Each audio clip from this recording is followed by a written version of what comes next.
रामायण का अध्ययन कई सारी बातों के रहस्यों को खोलता है।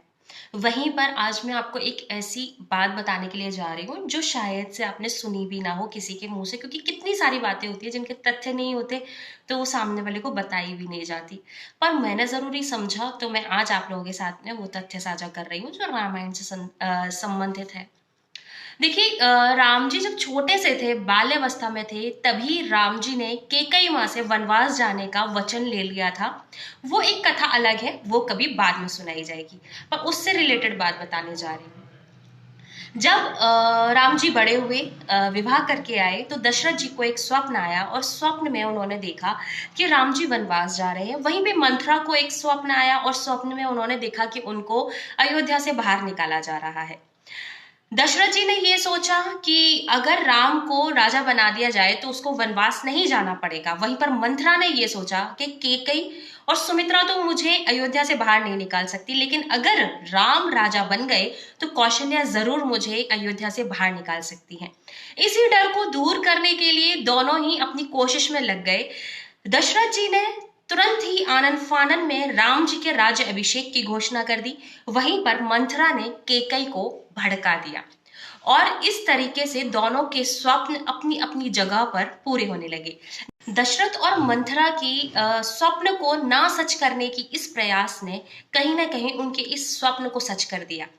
यही चीजें हम जैसे लोगों के साथ में भी होती है। अपने भविष्य की चिंता में हम टैरो कार्ड्स रीडर, ज्योतिष, इन लोगों की सलाह लेते हैं और इन लोगों से उपाय के लिए पीछे पड़ जाते हैं जिससे कि हमारा भविष्य सुधर सके। जी, आप ये बिल्कुल ही गलत करते हैं, क्योंकि कर्मों से ही हमारा भविष्य बनता है। टैरो कार्ड्स रीडर हो गए या एस्ट्रोलॉजर हो गए, जो कि मैं स्वयं हूँ, तो हम लोग आपकी किस तरीके से मदद कर सकते हैं। देखिए, ये एक बहुत बड़ा एक नेगेटिविटी है, एक बहुत ही बड़ी मिथ है कि कोई भी आपके भविष्य को बदल सकता है।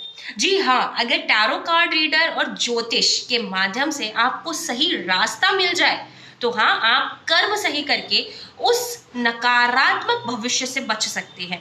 तो आपको टैरो कार्ड रीडर या ज्योतिष आपको सही रास्ता दिखा सकते हैं, कोई भी ऐसा उपाय नहीं बता सकते जिसको आप करके अपने उस स्वप्न को पूरा ना कर सके या उस नकारात्मक भविष्य को टाल सके।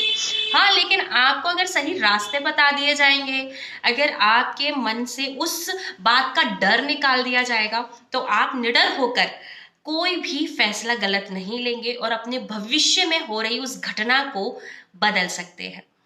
तो ज्योतिष के महत्व को समझिए, अंधविश्वास में मत। जी हाँ, एक समझदार इंसान जो होता है वो अपने भविष्य की चिंता करता है, लेकिन भविष्य की चिंता में एक गलत रास्ते पर चल देना या किसी नकारात्मकता को अपने अंदर धारण कर लेना, क्या ये एक सही विचार है? क्या ये एक सही मार्ग है? तो जवाब है नहीं। जब डाल पर सो रहे पक्षी को ईश्वर गिरने नहीं देता, तो आप तो ईश्वर के प्रियजन हो, आपके अंदर तो खुद ईश्वर समाये हुए हैं।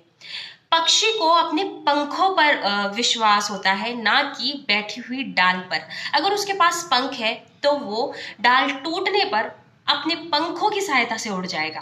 वैसे ही इंसान को भी अपने पंख रूपी भगवान पर विश्वास करना चाहिए, ना कि डाल पर, डाल रूपी परिस्थिति पर।